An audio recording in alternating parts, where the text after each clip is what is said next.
তুমি কি জানো তোমার একটু অসতর্কতার কারণে তোমাকে পরীক্ষা হলে প্রবেশ নাও করতে দিতে পারে, অথবা তোমার পরীক্ষাটা খারাপ হয়ে যেতে পারে। হ্যালো এসএসসি শিক্ষার্থী বন্ধুরা, তোমরা যারা কালকে পরীক্ষা দিতে যাওয়া, অবশ্যই তোমাদেরকে কিছু বিষয় মাথায় রেখে কিছু অ্যাক্সেসরি জিনিস নিয়ে পরীক্ষা হলে যেতে হবে। তো এই বিষয়গুলো নিয়ে কথা বলবো যে তোমরা কি কি বিষয় মাথায় রেখে কোন কোন জিনিস নিয়ে পরীক্ষা হলে যাবা। তোমাদেরকে যেই বিষয়গুলো অবশ্যই মাথায় রেখে কিছু জিনিস নিয়ে যেতে হবে পরীক্ষা হলে। নাম্বার 1, তোমাদের যে এডমিট কার্ড বা প্রবেশপত্র যেটা আছে সেটা অবশ্যই নিয়ে যেতে হবে, কারণ যদি তোমরা প্রবেশপত্র ছাড়া যাও তোমাদেরকে পরীক্ষা হলে প্রবেশ নাও করতে দেওয়া হতে পারে। সো এই জিনিসটা অবশ্যই মাথায় রাখবা। সেকেন্ড, যেটা রেজিস্ট্রেশন কার্ড যেটা আছে, অবশ্যই রেজিস্ট্রেশন কার্ড নিতে হবে, কারণ যদি তুমি রেজিস্ট্রেশন কার্ড না নাও কিছু কিছু টিচার আছে যারা তোমাদের প্রবলেম করবে। তো এই টিচারগুলোর জন্যে অবশ্যই রেজিস্ট্রেশন কার্ড নিতে হবে, কারণ যদি রেজিস্ট্রেশন কার্ড না নিয়ে যাও হয়তো বা তোমাকে পরীক্ষা হল থেকে বের করে দিতে পারে, অথবা তোমার সাথে পরীক্ষা হলে খারাপ ব্যবহার করতে পারে। অবশ্যই রেজিস্ট্রেশন কার্ডটা নিবা। তারপরে যে জিনিসটা মাথায় রাখবা যে তোমরা কলম যে নিবা, কোন ধরনের কলম নিবা। যেই কলম দিয়ে তুমি লিখতে কমফোর্ট ফিল করো, যে কলমের ওজন কম হয়, এরকম কিছু কলম তুমি নিয়ে নিবা। দুই একটা এক্সট্রা কলমও নিবা।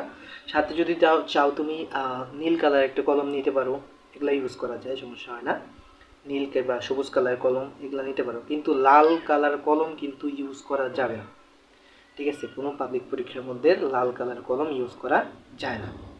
তুমি পরীক্ষা হলে যাওয়ার সময় স্কেল, একটা রাবার, তারপর একটা পেন্সিল অবশ্যই নিয়ে যাবা। দেন তোমার যে ক্যালকুলেটর আছে, তুমি অবশ্যই এই জিনিসটা আগে তোমাদের যে এডমিট কার্ড বা প্রবেশপত্র পিছনে হয়তো বা লেখা আছে যে তোমাদেরকে মানে কীরকম ক্যালকুলেটর ইউজ করতে দেওয়া হবে পরীক্ষা হলে, এই বিষয়টা এখানে লিখে দেওয়া আছে। এইটা দেখে তুমি সেই অনুযায়ী একটা ক্যালকুলেটর নেবা। কিছু ফাংশনাল ক্যালকুলেটর আছে যেগুলো হয়তো বা এসএসসি পরীক্ষার মধ্যে ইউজ করতে দেওয়া হয় না। এই রকম কোনো ক্যালকুলেটর নিবা না যেই ক্যালকুলেটরটা তোমাকে পরীক্ষা হলে ব্যবহার করতে দেওয়া হবে না।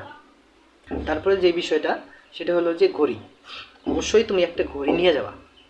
এই ঘড়িটা অবশ্যই অ্যানালগ হইতে হবে, কারণ পরীক্ষা হলে ডিজিটাল কোনো ধরনের ঘড়ি ইউজ করতে দিবে না। তুমি একটা অ্যানালগ ঘড়ি সাথে নিয়ে যাইতে পারো। এবং তুমি যদি তোমার পানি পানি পান করার অভ্যাস থাকে, তুমি পানি পান করতে চাও, অবশ্যই তুমি একটা পানির বোতল নিয়ে যেতে পারো, অথবা তুমি পানির সাথে গ্লুকোজ অ্যাড করেও নিয়ে যেতে পারো।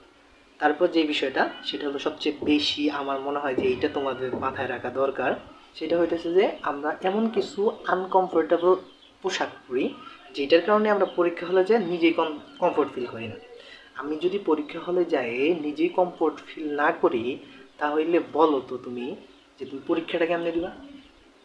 সেই জন্যে এমন কোনো পোশাক পরবা না যেই পোশাকটা পরে তোমার বসতে অসুবিধা হয় বা বেশিক্ষণ থাকতে অসুবিধা হয়, এরকম কোনো পোশাক পরবা না। এমন কোনো পোশাক পরবা না যেই পোশাকটা পরে তুমি নিজেই কমফোর্ট ফিল করতেছো না, তাহলে তুমি পরীক্ষার হলে কেমনে লিখবা। অবশ্যই সুশীল পোশাক পরবা এবং তোমার যেইটাতে কমফোর্ট ফিল করো সেই রকম পোশাক পরবা। ঠিক আছে, এমন পোশাক পরবা যেইটা পরলে তুমি কমফোর্ট থাকো, এরকম ধরনের পোশাক পরবা।